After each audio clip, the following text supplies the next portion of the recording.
46. L'action surnaturelle.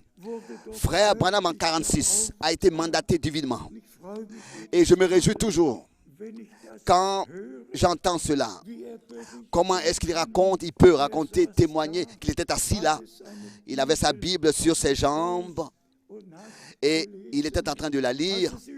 Quand subitement une lumière surnaturelle est entrée dans la pièce et l'ange de l'Éternel est sorti de cette lumière et a foulé le sol. Et frère Branham a sauté et les premiers mots ont été « Ne crains pas, ne crains pas, je suis envoyé à toi de la présence de Dieu pour te donner l'ordre, le commandement, le mandat qui est lié à ton ministère. » Bien mes frères et sœurs, si on peut entendre cela avec ses propres oreilles naturelles et que ensuite on reçoit toutes les autres ordres et commandements et instructions et toutes les autres expériences surnaturelles, pas seulement qu'on ait entendu de ses propres oreilles naturelles, ou bien ce ne sont pas des choses qu'on dit les ayant entendues, mais les ayant expérimentées personnellement. Moi, j'ai connu cet homme de Dieu, j'ai bu ensemble avec lui, pris par un repas ensemble, assis à la même table, mangé, etc. Et que ce soit aux États-Unis ou bien en Europe, tout cela fut la grâce de Dieu. Et ça, je l'ai dit plusieurs fois, bien-aimés frères, pas que je ne l'aurais pas cru, mais j'ai entrepris ce voyage à Washington, D.C. parce que frère Branham a dit que cette photo surnaturelle avec la lumière surnaturelle sur sa qui est suspendu sur sa tête, est accroché à Washington, D.C. Qu'est-ce qui me restait d'autre à faire que d'entreprendre un vol de New York à Washington pour chercher le bâtiment des arts? Et je remercie Dieu de ce que ces yeux-là ont vu cette photo-là avec la colonne de feu dans la galerie des arts, là-bas, dans la galerie des arts à Washington. Bien aimés frères et sœurs, j'avais simplement dans le cœur de ne pas seulement pouvoir dire l'homme de Dieu a dit, mais je voulais pouvoir dire avec conviction, l'ayant vu de mes propres yeux. Et c'est ainsi que je peux dire aujourd'hui, je l'ai vu de mes propres yeux, là-bas, cette photo telle que Frère Branham l'a dit. Et je suis reconnaissant que Dieu ait conduit les choses ainsi, à faire en sorte que cette relation entre moi et Frère Branham existait depuis le commencement. Alors qu'en 1949, j'avais entendu pour la première fois le nom de Frère Branham, de William Marion Branham en 1949. Cela a eu un écho déjà dans mon cœur, un écho. Et alors qu'en 1953, j'ai lu ce livre, Un homme envoyé de Dieu, bien mes frères et sœurs, alors il n'y avait encore une seule pensée. Où est cet homme? Comment est-ce que je peux le voir et l'entendre prêcher en 1953 déjà? Et alors, suivi 1955 et toutes les autres occasions de, n'est-ce pas, personnellement, entendre cet homme de Dieu et voir cet homme de Dieu. Et ensuite, à recevoir la révélation de la part de Dieu lui-même, que ici, il ne s'agit pas seulement d'un ministère, d'une assemblée locale. Et ça aussi, il faut qu'on le dise clairement. Dieu, dans l'Église, a établi différents ministères et dons dans l'Église. Mais ensuite, quand il s'agit d'un mandat, alors ce n'est pas seulement pour une assemblée locale, mais un mandat est lié à tout le plan du salut pour l'humanité. Alors Dieu, pour cela, adresse un mandat spécial qui est prédestiné avant même la fondation du monde dans son plan pour manifester. Et c'est pour cette raison que, donc une commission, c'est pour cette raison que cette relation, n'est-ce pas, dans Romains 10, a été rétablie comme c'est écrit dans Romains 10, qui a cru à notre prédication et à qui est-ce que le bras de l'Éternel a été révélé? Comment est-ce qu'ils doivent écouter sans que quelqu'un prêche? Comment donc invoqueront-ils celui en qui ils n'ont pas cru? Et comment croiront-ils en celui dont ils n'ont pas entendu parler? Et comment entendront-ils parler s'il n'y a personne qui prêche? Et comment y a-t-il des prédicateurs s'ils ne sont pas envoyés? C'est ainsi que nous comprenons que Dieu a un dessein du salut, un plan du salut, et que tous, dans ce temps, nous sommes appelés à être informés des événements actuels et être mis, comme pour dire, à la page dans le royaume de Dieu et avoir part à ce que Dieu fait. C'est le temps de l'appel à sortir, de la préparation pour le jour glorieux du retour de notre Seigneur Jésus-Christ. Pas des fables. Et vous pouvez vous imaginer quelle douleur m'attire, me pénètre quand des frères se référant à frère Branham prêchent et distribuent et propagent toutes sortes de doctrines. Frère Branham a été envoyé, c'est pour nous ramener à Dieu, à la parole de Dieu, à l'original, au commencement. Il n'a pas été envoyé pour appeler à l'existence une nouvelle direction de foi ou bien une nouvelle religion.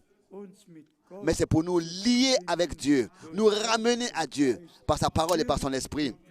C'est ainsi que le troupeau racheté par le sang sera lié avec Dieu. Le troupeau racheté par le sang sera lié avec Dieu. Pas une seule interprétation, mais aucune interprétation sera crue de nous. Aucune. Pas une seule.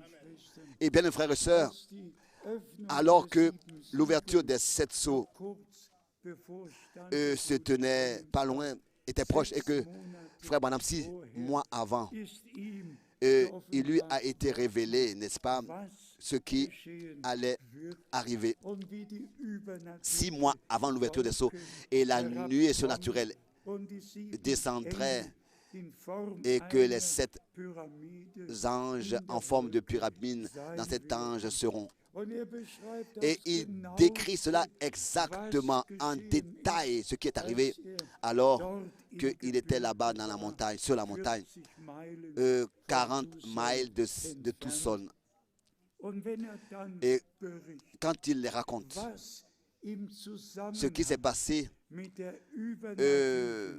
dans le contexte de cette nuée surnaturelle et dans le contexte de l'ordre qu'il a reçu du Seigneur, il y avait eu une telle tempête qui a visité la région, un tel tremblement de terre et 7 détonations de tonnerre furent entendues. Et de cette nuée surnaturelle, du 7e ange dans cette pyramide d'anges, il lui a été dit, retourne à Jeffersonville, car l'ouverture des sceaux aura lieu. Et quand ensuite on entend qu'il y a des frères qui ont inventé une doctrine des 7 tonnerres, ils vont dans Apocalypse 10 et ils considèrent tout comme déjà accompli. Bien-aimés frères et sœurs, comme nous pouvons être reconnaissants. Aussi en ce qui concerne ce point, moi-même, avec le frère Green et plusieurs prédicateurs, je suis allé là-bas dans la région. J'ai vu de mes propres yeux les arbres. Les bouts des arbres, tous étaient courbés. Et les rochers, je les ai vus comme ça, qui s'étaient écroulés, qui avaient roulé de la montagne, parce que le tremblement de terre était si puissant. Mais ensuite, de comprendre que nous ne pouvons pas faire une doctrine de 7 tonnerres, mais que cet événement-là, pour frère Branham, avait une telle signification en relation avec l'ouverture des sceaux, s'il vous plaît. C'est peut-être la raison que nous sommes reconnaissants de tout notre cœur. Aujourd'hui aussi, encore une fois, j'ai apporté avec moi le Science Magazine, le magazine Le Science, où tous les croyants, particulièrement James MacDonald, un homme à l'université de Tucson, hat einen Bericht a geschrieben écrit un exposé. Et ici, il a décrit la nuit et comment elle a apparu. Et ensuite, que Frère Branham a reçu l'ordre le 28 février 1963 de retourner à Jeffersonville. Il avait, n'est-ce pas, sa maison à Tucson. Il a déménagé à Tucson parce qu'il lui avait été dit que c'est à Tucson, pas loin de Tucson, que cela allait s'accomplir. C'est pour cette raison qu'il a dû déménager à Tucson et que ces 7 anges dans cette nuée surnaturelle apparaîtront. Il a changé son domicile. Il est allé à Tucson. Et ensuite, l'ordre lui avait été donné. Et plus tard, c'est accompli. Et nous pouvons être reconnaissants, n'est-ce pas, de ce que Frère Branham, nous avons eu la grâce de bien comprendre tout et de laisser les choses à leur contexte, dans leur contexte et à leur place. Et à ceux qui sont là pour la première fois, encore une fois, voilà le journal de l'époque. Déjà, même le journal le plus important aux États-Unis, il a été décrit et décrit ce qui s'est passé en février en 1963. Voilà le journal de l'époque. Pardon, dans un magazine d'incroyants, il a dit, pas de croyants, d'incroyants. Hein? Et un reporter incroyant a parlé de ce que Dieu a fait. Ce n'était pas passé quelque part dans un coin. Le monde en a entendu parler dans un journal le plus connu aux États-Unis. Et Frère Branham, avec ce professeur-là, Dr. McDonald, a parlé et il lui a expliqué ce qui est lié à cela. Mais le monde méprise ces choses. Il ne peut pas comprendre cela. Mais pour nous, car qu'est-ce qui est écrit dans le prophète Daniel au chapitre 12? Scelle le livre jusqu'à la fin des temps. Pas pour toujours, mais jusqu'à la fin des temps. Daniel 12. Pas pour toujours, mais jusqu'à la fin des temps. Mais quand ce livre sera révélé, Dieu va nous ouvrir l'intelligence pour les Écritures.